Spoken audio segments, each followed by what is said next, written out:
Hello दोस्तों, नमस्ते। हर हर महादेव। रउआ लोग के बीच में श्री राम जी के भजन लेके आयल बनी। अच्छा लागी तो लाइक कमेंट कर दे जा, मेरे यूट्यूब चैनल के सब्सक्राइब कर दे जा।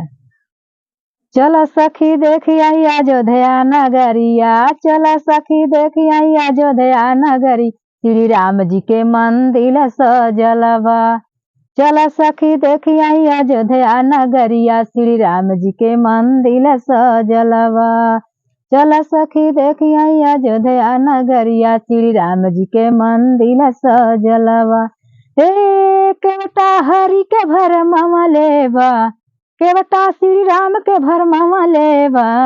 चल सखी देखी आई अयोध्या नगरिया, श्री राम जी के मंदिर सजलवा।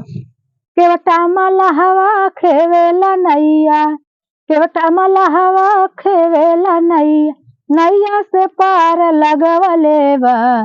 चल सखी देखी आई अयोध्या नगरिया, श्री राम जी के मंदिर सजलवा।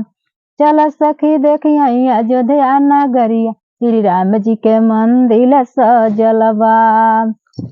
केवटा मलहा के तुए के नैया के ही खेवैया, के तुए के नैया के ही खेवैया, के तुए के लग्गा बनवले बा।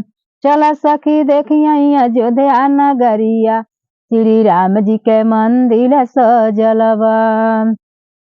चल सखी देखी आई अयोध्या नगरिया, श्री राम जी के मंदिर सजलवा। कठवे के नैया केवटा खेवैया, कठवे के नैया केवटा खेवैया, बांस के लग्गा बनवले बा, बांस के लग्गा बनवले बा। चल सखी देखी आई अयोध्या नगरिया, श्री राम जी के मंदिर सजलवा।